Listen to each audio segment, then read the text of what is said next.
Seven sister আমরা দখল করবো, সেদিন হবে বাংলাদেশের বিজয় দিবস।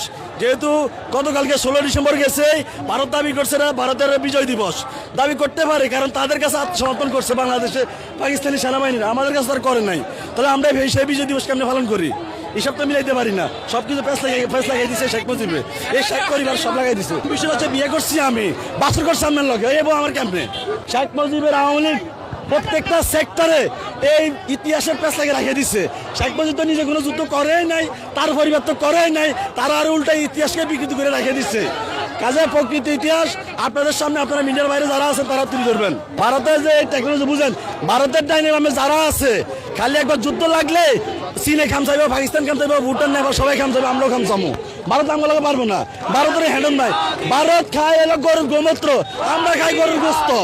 গরুর গোস্ত পাওয়ার বেশি না গরুর মুতে পাওয়ার বেশি? খেলা হলে দেখা যাবে, খেলা লাগি যাক একবার, খেলা হলে দেখা যাবে।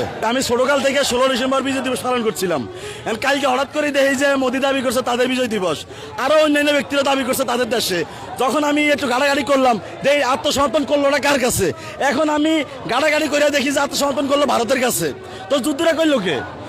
তাহলে আমার কাছে সিলিন্ডার করে না। তা আমি এটা বুঝতেছি না আসলে যুদ্ধটা কার, আত্মসমর্পণ কার, কিছু এখন বুঝতেছি না।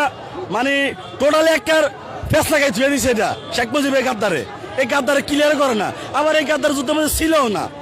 এখন টোটালি সব কিছু গেছে আওলাই। এখন তো বিজয় দিবসের সামনে পালন করবো, কেমনে পালন করবো?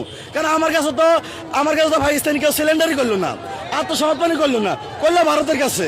মাঝখান থেকে কি হয়েছে না হয়েছে, তবে আমাদের যুদ্ধ চলমান। আমাদের বুঝে গেছি আমাদের মূল লড়াইটা হবে ভারতের সাথে। ভারতের আধিপত্য যেদিন মুক্ত করব, যেদিন সেভেন সিস্টার আমরা দখল করে নিব, সেদিন আমরা বিজয় দিবস উদযাপন করবো ইনশাল্লাহ। সেদিন আমাদের বিজয়। আমাদের মিছিলের উদ্দেশ্য হচ্ছে, আপনারা জানেন ইতিপূর্বেই 5 আগস্টের পরে আমাদের দেশে যত বড় বড় মাফিয়া, বড় বড় খুনি, সন্ত্রাস, ক্যাডার, মাস্তান, লুচ্চা, দর্শক সকলে ভারতে গিয়ে আশ্রয় নিয়েছে। তার মানে আমরা ধরে নিয়েছি এখন ভারত একটা জঙ্গলি রাষ্ট্র। বাংলাদেশের যেহেতু সকল অপরাধীকে তারা সাহায্য করতেছে, কাজেই তারা একটা জঙ্গলি রাষ্ট্র। এই খুনি রাষ্ট্রের কোনো দূতাবাস বাংলার জমিনে আমরা থাকতে দিব না।